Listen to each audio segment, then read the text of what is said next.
Have you ever paid attention to the voices in your head and what they tell you? If you're watching this video, I'm certainly sure that you do.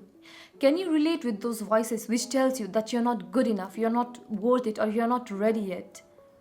Those self-doubts which cripples you over and over again even before you make your first step, your first move. I'm sure you have been there and so have I. But before we get started, hi guys, welcome to Creating Inner Shangri-La. My name is Pooja and in this channel we talk about self-development, self-growth, living a conscious and authentic life.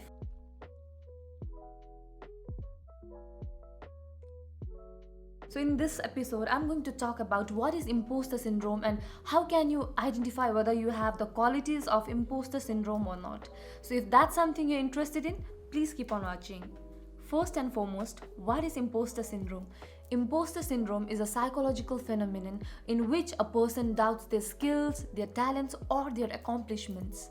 Although there may be a lot of external evidences indicating that they are deserving of what they have achieved in their life, they still have a lot of self-doubt and don't believe in their abilities or their capabilities.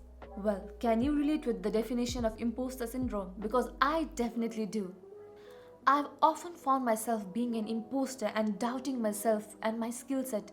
I knew I had the qualifications, the skill set, and the credentials necessary to undertake those responsibilities for growth. But what did I do? I buried myself in self-doubt, and the inner critic in me never allowed me to fully utilize my potential. The inner critic in me always stopped me from taking that leap. Back then, I had no idea that I had imposter syndrome, and I had to learn it the hard way. As I developed more self-awareness and paid attention to the voices in my head, I realized that the inner critic in me was the only thing that was stopping me from taking hold or taking that leap and getting into new opportunities and avenues where I could grow and prosper. So now let me share the qualities or traits of a imposter or a person who has imposter syndrome so that you can get into the root and know that whether you have these qualities or not. That way, it will not stop you from making those decisions which will allow you to have a much more meaningful and a better life. The first trait of an imposter is self-doubt.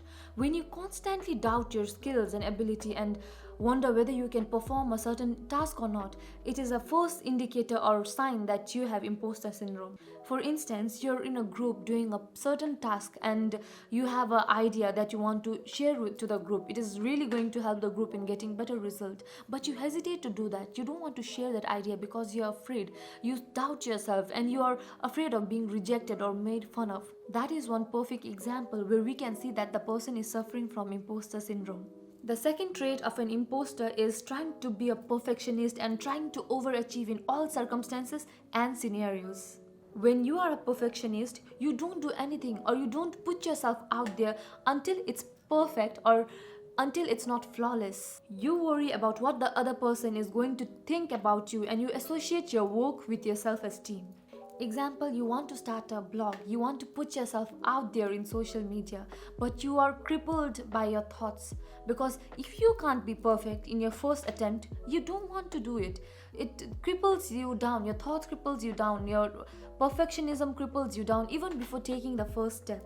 People with imposter syndrome often downplay their achievements and success and they underrate their work or performance. They set their wall up so high that when they are not able to meet their expectations, they don't feel worthy. Example, there is a student A and student B and both of them get a in their assignment. So now the question is, how will they react? Student A is happy with what he has received in his test and he celebrates it, whereas student B is disappointed because he had higher expectation. He wanted to get an A+. Now what does this indicate? He is not only able to enjoy that moment, that achievement, but he has a very negative approach to life in general. It can impact the student in general with different aspects or different scenarios in life. Remember when you did a job so well that you couldn't believe you did it? That is what exactly happens when you have imposter syndrome. You attribute your success to external factors. You shove off the compliments away because you don't feel worthy of it or you don't feel like you deserve that compliment. But you know what? That's exactly what an imposter syndrome does to a person. They're not only able to enjoy their success and achievements, but they shove off all the compliments thinking it was a mere luck or it was just a coincidence. Lastly, when a person is suffering from imposter syndrome, the person takes on too much responsibility than they can carry in their plate. They put too much food in their mouth than they can chew. They have unrealistic goals and expectations. They set so many challenges in their way. They set their goals so high that they often overwork or overcommit to tasks or things. They constantly need to be reassured and validated externally because even though they are talented and well skilled or competent for that job, they can't see that in themselves. So, you see, if you constantly feel like you're not good enough, remember that it's not you, it's the imposter, the evil imposter in you telling you that you're not good enough, you're not worthy.